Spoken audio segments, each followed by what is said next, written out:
Hi. I honestly don't know why I wanted to film something today. This is going to be a little bit of a different video. And as I said, I don't really know why I had to think about this today.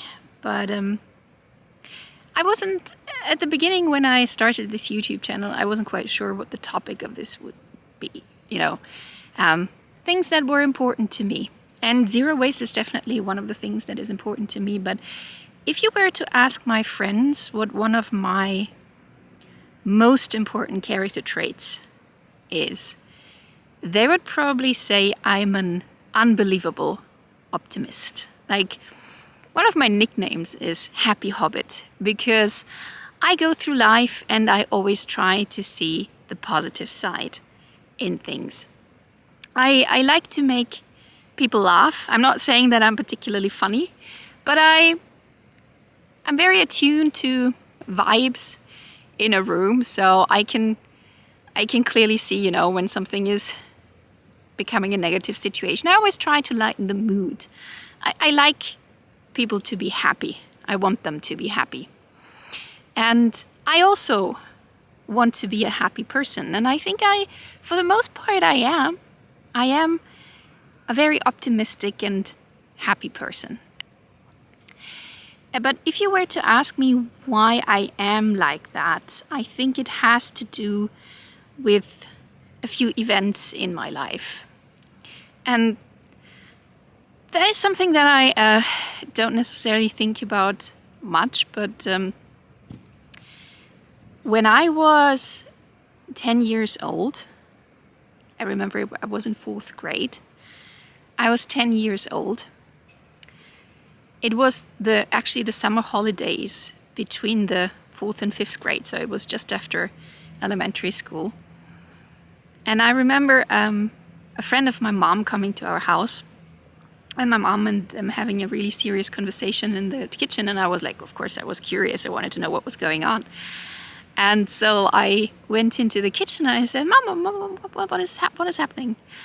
And I still remember her extremely serious face and also sad and concerned. And she looks at me and she says, Stefan is dead. And Stefan was one of my classmates. He was 10 years old and he had hanged himself. Up until today, no one knows for sure what really happened. If he really meant to hang himself, or if he wanted to scare his parents and just pretend to kill himself because he had some kind of a fight with them. No one knows for sure.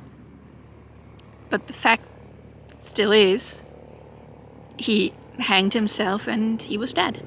I remember going to my room immediately, like I just left the conversation.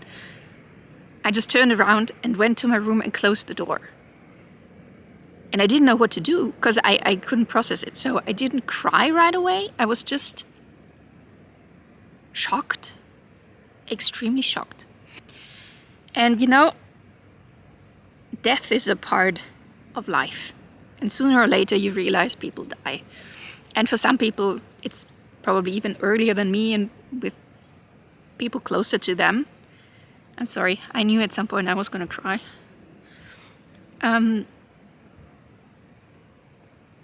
But I realized that life is not something that is just a given thing. Now I'm sniffling. Yeah, I realized that life can end very quickly. And this sounds like so cliche, I know. But it was a real experience and it was a real thought that I had at that age.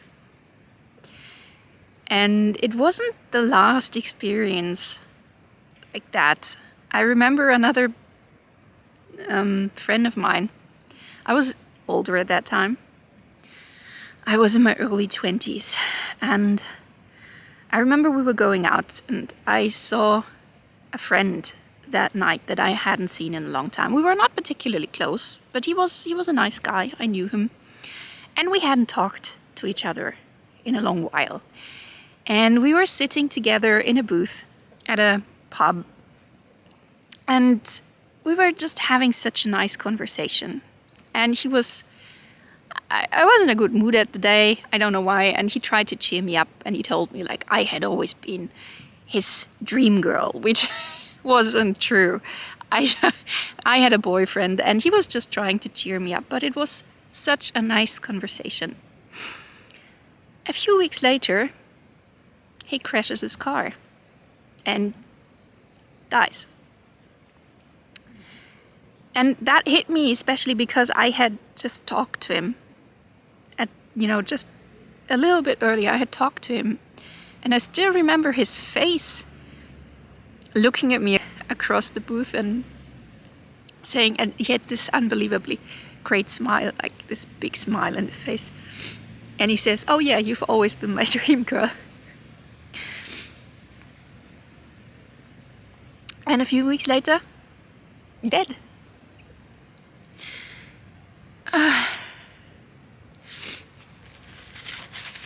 Sorry. Like this was all a long time ago, guys. This was like not yesterday. This was decades ago. I don't know why today I had to think about it particularly.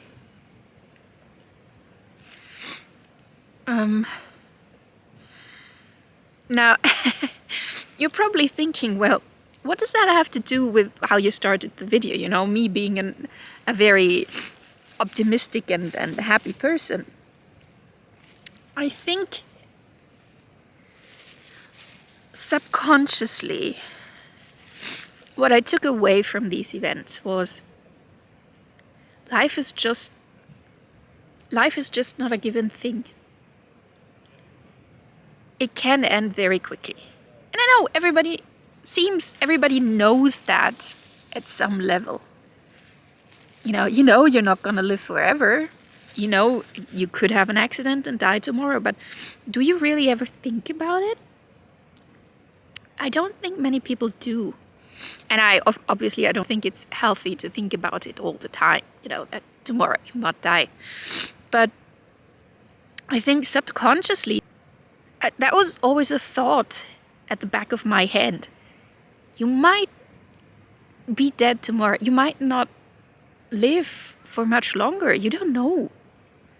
You might live to 100 years old, but you don't know. And that is why I started later to, well, basically not to give a fuck. That is maybe a little bit, that is too harsh. What I mean by that is I did what I thought was right for me. I did what I knew I wanted to do with my life. When I was finished with school and I had the chance to go to university, people asked me, what do you want to do? And I wanted to become an archaeologist, which is why I said, okay, I will study archaeology. And then my mom said, yeah, but you will not get a job as an archaeologist. You should become a teacher. And we agreed that I do both. I got one degree in archaeology and I got a degree for teaching. You have to understand that in Germany, being a teacher is a very, very good job. Like you earn good money. You are mostly, how do you say that in English?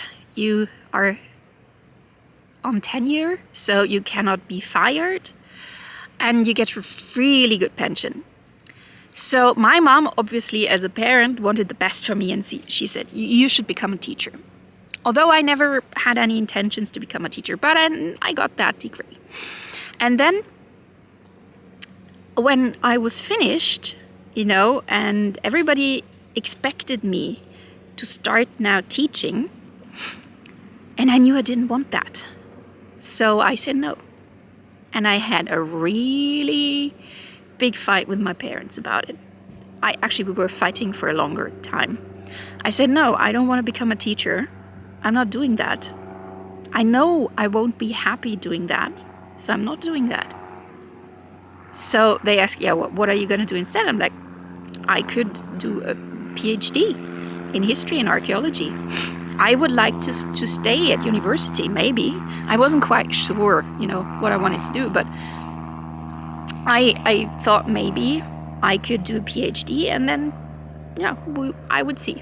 I started this PhD program, and it turned out I just hated to be at university. But I didn't hate to be there, but I had spent so much time in the library studying for my 2 degrees. I just did not want to be in a library anymore. And if you're doing a PhD, basically what you do is you're in a library. So after a while, I got really bored of that, and I decided to work as a tour guide. As a student, I had worked as a tour guide, so I thought, okay, if I just work more as a tour guide, I earn more money.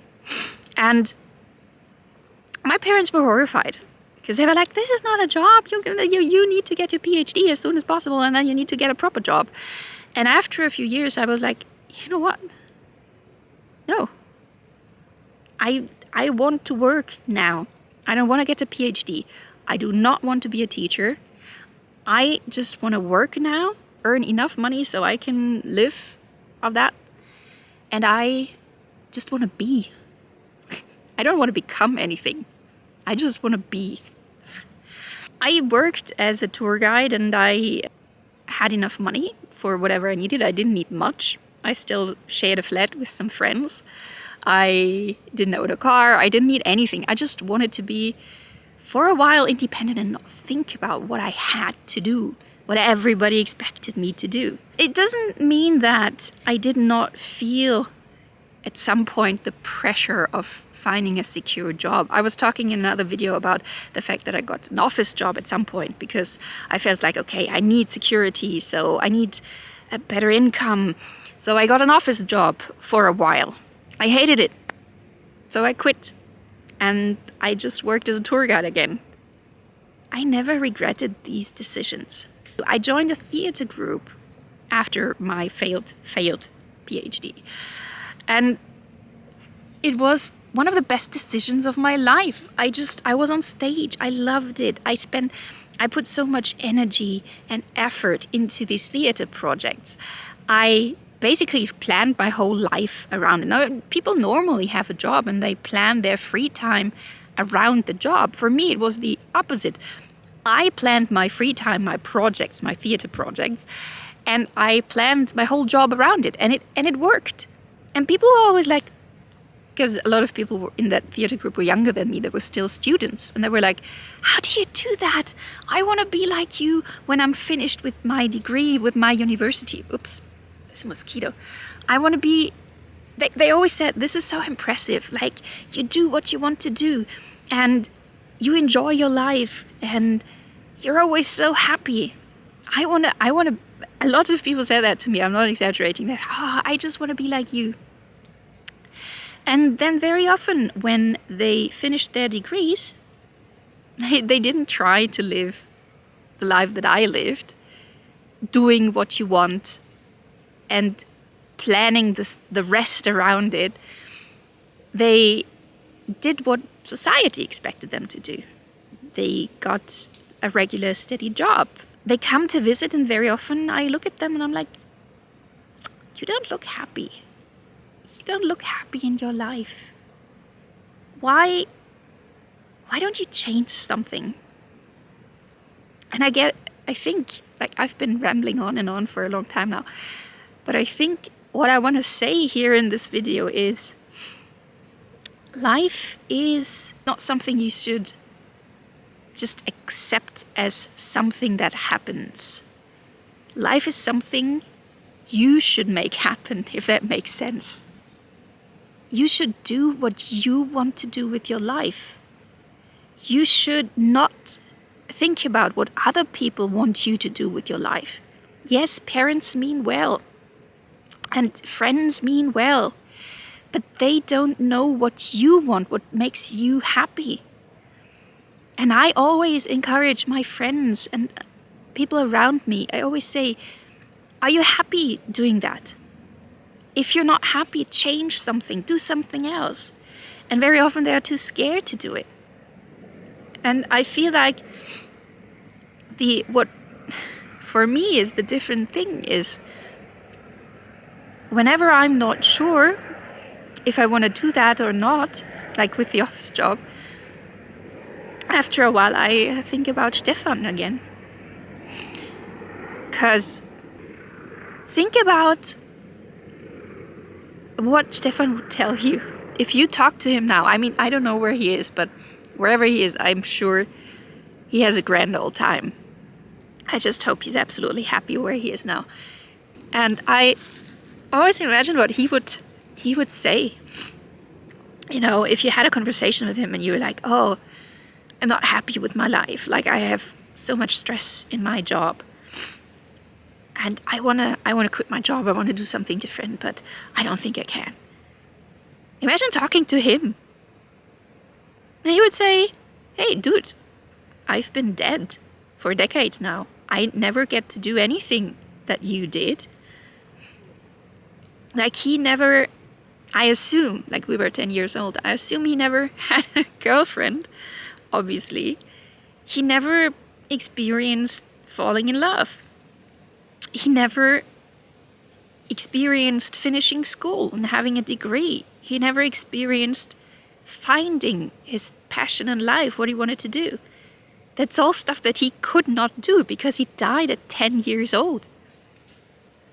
And I'm sorry if this is too intense. I'm very sorry. But I always feel like I want to shake people and say, do what you want with your life. Just do it. You know, like Shia LaBeouf says, just do it. Trying to lighten the mood here. I'm always so sad when people around me don't do what their passion is, don't do what they want to. And I know it's not that easy, guys. Like, I'm not saying it's always easy, but I was always, as a child, I wanted to become an actress. And, you know, I'm not a professional actress. I haven't won an Oscar so far. But I am on stage every year. I act, I sing, I dance, and I love it. So I became an actress. Even though society would say, oh, well, you're not an actress, you're not working as one. No, I'm not working as one, but I do it. Do that. Do what makes you happy. Do what your passion is. You never know when it's over. Again, it sounds like cliche, but it's true. You never know when it's over. By the way, do I have panda eyes? I might have panda eyes. I'm sorry, I can't see properly. That is why I know I don't look like a very happy person right now, but I am such a happy and optimistic person usually in life. Because very early I realized life is not infinite. It could be over very soon. And a lot of people think they know that. Everybody thinks they know that. But I don't think a lot of people do. And I just want to live my life in a way that I'm happy and that I don't regret anything. That's the most important part. And I hope that I will live a lot longer. Like, I would like to become 80 or 90 or 100 years old. But if I were to die tomorrow, I could say I don't regret anything. I honestly think I don't. I'm just trying to think about something that I did that I regretted, but I don't think so. I studied archaeology, even though I don't work as an archaeologist, but I studied archaeology. I work as a tour guide. I love that job. I act, I sing, I dance on stage. That is something I love. I have Toby. Oh Lord, I'm so grateful for Toby. There are a million things every day I'm grateful for. Such a lot of little things like the sunshine right in my face now. That is such a beautiful and wonderful sensation. And I go through life and I see all of these little things that make me happy. Not the big things. I never made a career, you know. I never had a very important job where I earned a lot of money and where I don't know, people bowed in front of me, if that is a thing. Like, I never had that, but I don't need it. I love my life the way it is. Being a tour guide, living in a small apartment, not having a car, being a zero waste activist if you want, just starting this cute little YouTube channel, talking to you occasionally on camera. That is all stuff that I love. And I wish if I could tell you how important this is to me, but I just wish that people had a hard look at their lives every now and then. And if they didn't like something in their life, that they would try to change it. You can always try to change it, you know? And very important, don't let other people tell you what you're supposed to do with your life. Don't! It's your life. Do what you want to do with your life. Very probably we only have the one. I mean, maybe the Buddhists are right and we are reincarnated again and again. That's possible, I don't know. But imagine, or let's assume you only have that one life. If you were to die tomorrow, would you really say, oh, I don't regret anything? I hope for you. I've done a lot of stuff in my life that I loved. Like you, I was traveling a lot. I saw New Zealand, Australia, India. I was in Paris. I was in London. I saw a lot of great places. I found the love of my life. I don't know if Toby watches that. If he does, yes, accept it. You're the love of my life. Shut up. I know not everybody is lucky enough to say that. Like, that is a special thing. But I did a lot of things that I wanted to do and that I did, and I'm happy about that. And I had a lot of fights with my parents and my family about stuff that I did. Nothing illegal, just, you know, decisions I made. Like, I don't want to be a teacher. Stuff like that. I don't regret it. And I wish that more people not do everything that I did, but do what you want to do. Again, I think I'm repeating myself. And I'm eaten by mosquitoes now. Yeah, so I think I'll stop this video now. But if you don't listen to me, think about the conversation you'd have with Stefan, my former classmate. Think about looking him in the eye and saying, oh, I'm so sorry, I can't do that because, you know, it's too difficult. La-di-da. La-di-da, I say. And you know, guys, we all have problems in our lives. I acknowledge that, you know. We do have a lot of problems, be it financially or in your job or in your relationships. There are always problems. I know that. But don't let that... Don't lose your focus on life because of that. And enjoy the little stuff. Enjoy all of the little things in your life every day. When I insert footage, you saw that random footage of a honeybee or random footage of a candle on the balcony. I really insert that because I enjoy these moments so much. I love looking at honeybees or flowers or seeing the sun through the leaves of a tree. I enjoy these moments so much because I always feel like Stefan didn't get to enjoy them as much as he didn't get that much time. So, yeah. Enjoy the little things in life. If you're not happy with something, try to change it. And don't let ever anyone tell you what you're supposed to do with your life. You decide that yourself. Okay? Good. Coco signing off now. And thanks for watching this video. And I'll see you in my next one. Bye.